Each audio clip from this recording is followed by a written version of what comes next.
Chhattisgarhi video देखने के लिए हमारे चैनल को सब्सक्राइब करें और दबाएं इस बेल आइकन को ताकि हमारे वीडियो के नोटिफिकेशन आपके पास पहुंचे सबसे पहले।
तोर संगे रे गोठिया थे मोर चोला, तोर संगे रे गोठिया थे मोर चोला।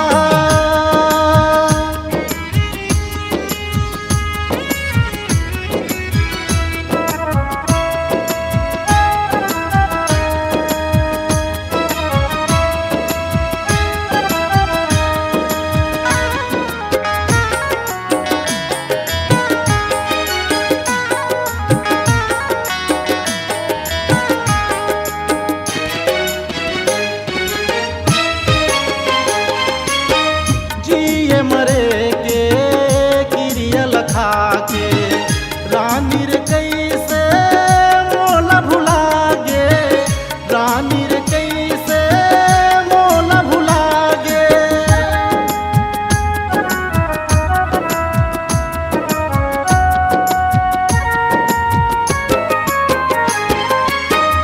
किए मरे के किरिया लखा के रानी रे कैसे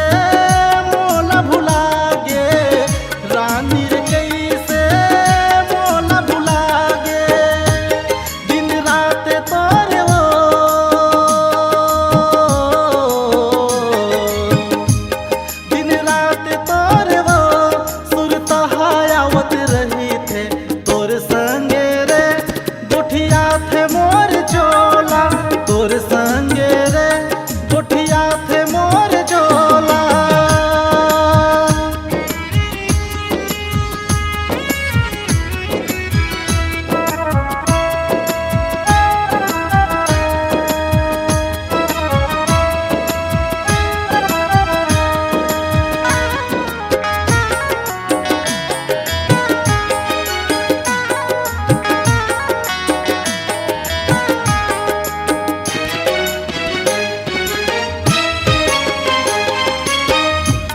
बिन सुवारोए पिंजड़ा मकेला रे कैसे दर्द है तय हर मोला रे, कैसे दर्द है तय हर मोला रे।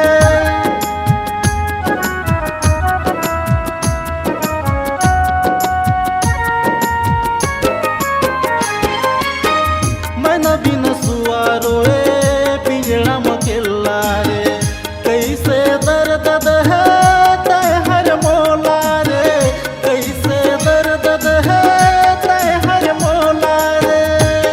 दिन रात तोरे वो